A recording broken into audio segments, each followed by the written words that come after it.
बिस्मिल्लाहिर्रहमानिर्रहीम। अस्सलामुअलैकुम वरहमतुल्लाहि वबरकातुहू। सब तारीफ़ें अल्लाह तबारक व तआला के लिए और बेशुमार दुरूद व सलाम सय्यदुल मुरसलीन ख़ातमुन नबिय्यीन मुहम्मदुर रसूलुल्लाह सल्लल्लाहु तआला अलैहि व आलिहि वसल्लम पर। अल्लाह ताला की बारगाह में हम दुआगो हैं, परवरदिगार आलम हम सब को नबी करीम सल्लल्लाहु अलैहि वसल्लम के तरीक़े पर चलने की तौफ़ीक़ अता फ़रमाए। आज हम बात कर रहे हैं औरतों के हुकूक़ के बारे में। एक बात याद रखिए कि जब हम राइट्स और फ्रीडम की बात करते हैं तो ये अल्लाह तबारक व तआला का हक़ है और उसके रसूल मुकर्रम सल्लल्लाहु अलैहि वसल्लम का हक़ है कि वो हमारे फ़राइज़ और हमारे हुकूक़ तालीम फ़रमाएँ। इसलिए हम देखते हैं कि बहैसियत एक मुसलमान हम अल्लाह के बंदे हैं, हम आज़ाद नहीं हैं। इस्लाम में बंदगी और अब्दियत का तसव्वुर इंसान को गैरुल्लाह की ग़ुलामी से आज़ाद करके सिर्फ़ अल्लाह वाहदहू ला शरीक की बंदगी में लाकर खड़ा कर देता है। कुरान मजीद में अल्लाह तबारक व तआला ने मुतअद्दिद मकामात पर औरतों के हुकूक़ और फ़राइज़ के हवाले से हमें अहकामात अता फ़रमाए। ये बात पेश नज़र रहे कि इस्लाम में जेंडर की बुनियाद पर मर्द और औरत को एक दूसरे पर फजीलत नहीं दी गई, बल्कि अल्लाह तबारक व तआला ने इंसानों को खूबसूरत रिश्तों में जोड़ दिया है। ज़रा तवज्जो कीजिए कि एक मर्द की जन्नत उसकी माँ के कदमों के नीचे है। अल जन्नतु तहता अक़दामिल उम्महात। सवाल यह है कि क्या ये माँ अपने बेटे पर अगर फजीलत रखती है तो इसकी वजह उसका औरत होना है? हरगिज़ नहीं, बल्कि ये माँ का रिश्ता है जिसने एक मर्द पर इस औरत को ऐसी फजीलत अता की कि इस मर्द की जन्नत इस औरत के कदमों में है। इसी तरह जब हम बेटी और बाप के रिश्ते को देखते हैं तो अल्लाह तबारक व तआला ने बाप को बेटी पर फजीलत अता फ़रमाई है। ये इसलिए नहीं है कि वो मर्द है, बल्कि अल्लाह ने रिश्ते की वजह से उसे ये हुर्मत और इज़्ज़त अता फ़रमाई। इसी तरह जब हम बेटी और बेटे में देखें तो बेटी ज़्यादा लायक़ तवज्जो है। जब हम बहन और भाई में देखें तो बहन ज़्यादा लायक़ इज़्ज़त है। तो ये तमाम तर इज़्ज़तें अल्लाह रब्बे करीम ने रिश्तों की हुर्मत के पास की वजह से रखी हैं। लेकिन जब मियाँ और बीवी के रिश्ते की बात आएगी तो अल्लाह ताला ने फरमाया कि वलिर्रिजालि अलैहिन्ना दरजा, मियाँ और बीवी एक दूसरे का यकीनन इज़्ज़त और एहतराम के साथ अदब बजा लाएंगे, लेकिन रिश्ते की वजह से अल्लाह ने शौहर और बीवी के रिश्ते में मर्द को बीवी पर फजीलत अता फ़रमाई है। कुरान मजीद में अल्लाह ताला ने ईमान वाली औरतों की कुछ सिफ़ात बयान फरमाई।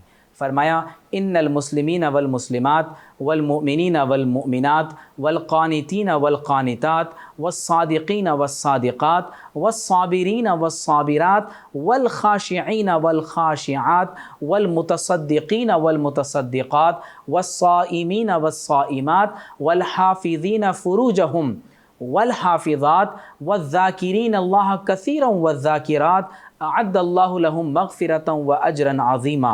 अब अल्लाह रब्बे करीम ने यहाँ ईमान वाली औरतों को फरमा बरदार कहा, मोमिनात फरमाया वो अपने शौहरों की और अल्लाह ताला की फरमा बरदार होती हैं। वो सच बोलने वाली हैं, सब्र करने वाली हैं, अल्लाह ताला से डरने वाली हैं, अल्लाह ताला की बारगाह में सदका करने वाली हैं, रोज़ा रखने वाली हैं, अपनी इज़्ज़त और नामूस की हिफाजत करने वाली हैं और वो अल्लाह ताला का ज़िक्र कसीर करने वाली हैं। जिन मर्दों और औरतों में ये सिफ़ात पाई जाएं, फरमाया अल्लाह ताला ने ऐसे लोगों के लिए अजर अज़ीम तैयार कर रखा है। वो लोग जो मासूम औरतों पर तोहमत लगाते हैं, अल्लाह रब्बे करीम ने दुनिया और आखिरत में ऐसे लोगों पर लानत फरमाई। इरशाद फरमाया इन्नल्लज़ीना यरमूनल मुहसनात अल गाफ़िलात। फरमाया वो लोग जो मासूम और सादा औरतों पर जो पाक दामन हैं, अल मुमिनात अस्हाब ईमान में से हैं, उन पर तोहमत लगाते हैं। फरमाया लुइनु फ़िद दुनिया वल आखिरा, उन पर दुनिया और आखिरत में अल्लाह की लानत होती है और ऐसे लोगों के लिए दर्दनाक अज़ाब तैयार किया गया है। ज़रा अंदाज़ा कीजिए कि मगरिब में औरत को द ओरिजिन ऑफ सिन कहा गया, द हिसिंग ऑफ सरपेंट कहा गया, औरत को शैतान से ताबीर किया गया और औरत को उसके हुकूक़ से हमेशा महरूम रखा गया। आज भी मगरिब में डोमेस्टिक वायलेंस की शरह सबसे ज़्यादा है। वहाँ जब औरतों के हुकूक़ की आवाज़ लगाई जाती है तो उन्होंने औरत को महज एक मज़दूर बना कर रख दिया। हमारे यहाँ जब फेमिनिज़म से औरतें मुतासिर होकर आज़ादी मार्च या औरत मार्च का नारा लगाती हैं तो वो ये बात पेश नज़र रखें कि ये एक मुसलमान या मशरक़ी औरत का नारा हरगिज़ नहीं, और ना ही ये नारे हमारी पाकिस्तानी औरतों की اصل حقیقت کی عکاس ہیں۔ اللہ تبارک و تعالی نے قرآن مجید میں جن حقوق کے بارے میں اور جن فرائض کے بارے میں عورتوں کے حوالے سے ذکر کیا، اس کا اندازہ صرف اس بات سے لگایا جا سکتا ہے کہ سورۃ النساء کے نام سے پوری ایک سورت قرآن مجید میں اللہ تعالیٰ نے نازل فرمائی۔ عورتوں کو جائیداد میں حصہ نہیں دیا جاتا تھا، اور نہ ہی آج عورتیں جائیداد کا درست طور پر حصہ پاتی ہیں۔ اللہ تعالیٰ نے فرمایا لِلرِّجَالِ نَصِیبٌ مِّمَّا تَرَکَ الْوَالِدَانِ وَالْأَقْرَبُونَ، جو کچھ مردوں کے قریبی رشتہ دار یا والدین نے چھوڑا ہے، اللہ تعالیٰ نے اس میں عورتوں کا حق رکھا ہے۔ اسی طرح فرمایا وَلِلنِّسَاءِ نَصِیبٌ مِّمَّا تَرَکَ الْوَالِدَانِ وَالْأَقْرَبُونَ، اسی طرح عورتوں کے لیے بھی جو ان کے والدین یا قریب ترین رشتہ داروں نے چھوڑا، اس میں ان کے لیے اللہ تعالیٰ نے جائیداد میں حصہ رکھا ہے۔ اللہ تعالیٰ نے فرمایا وَلَهُنَّ مِثْلُ الَّذِي عَلَيْهِنَّ بِالْمَعْرُوفِ، جس طرح عورتوں پر کچھ فرائض عائد کیے گئے ہیں، اللہ تعالیٰ نے اسی طرح عرف کے مطابق عورتوں کے لیے کچھ حقوق بھی رکھے ہیں۔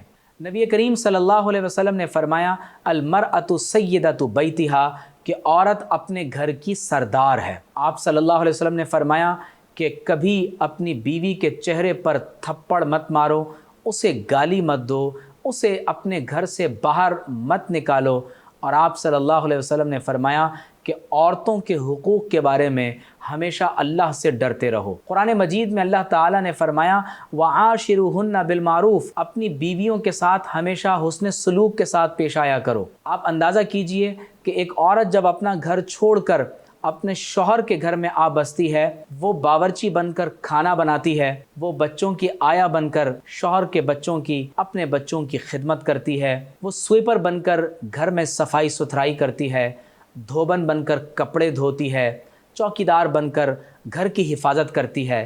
اس کے بدلے میں اسے اپنے شوہر سے محبت، عزت، احترام، ادب، اعتماد اور بھروسہ چاہیے، جس کا آپ کو بہر صورت لحاظ رکھنا چاہیے۔ قرآن مجید میں اللہ نے اس خوبصورت رشتے کو لباس سے تعبیر کیا ہے، ہن لباس لکم وانتم لباس لہن، فرمایا وہ تمہارا لباس ہیں اور تم ان کا لباس ہو۔ لباس جسم کے سب سے زیادہ قریب ہوتا ہے۔ لباس انسان کے جسم کے عیوب کو چھپاتا ہے۔ لباس جسم کے رازوں کی حفاظت کرتا ہے، انسان کے ستر کو ڈھانکتا ہے۔ اسی طرح میاں بیوی بھی ایک دوسرے کے اس قدر قریب ہوتے ہیں کہ اس سے زیادہ انسانی رشتے میں کوئی اور اس کے قریب نہیں ہوتا۔ انہیں چاہیے کہ ایک دوسرے کے رازوں کی حفاظت کریں، ایک دوسرے کا احترام کریں، ایک دوسرے کو سردی، گرمی، خزاں، بہار اور زندگی کے پرآشوب واقعات اور حالات سے محفوظ رکھنے کی کوشش کریں، اور ایک دوسرے کے رازوں کی اس طور پر حفاظت کریں کہ یہ زندگی دنیا میں ہی جنت بن جائے۔ اللہ تعالی ہم سب کو ایک دوسرے کے حقوق ادا کرنے اور اپنے فرائض ادا کرنے کی توفیق عطا فرمائے۔ والسلام علیکم ورحمۃ اللہ وبرکاتہ۔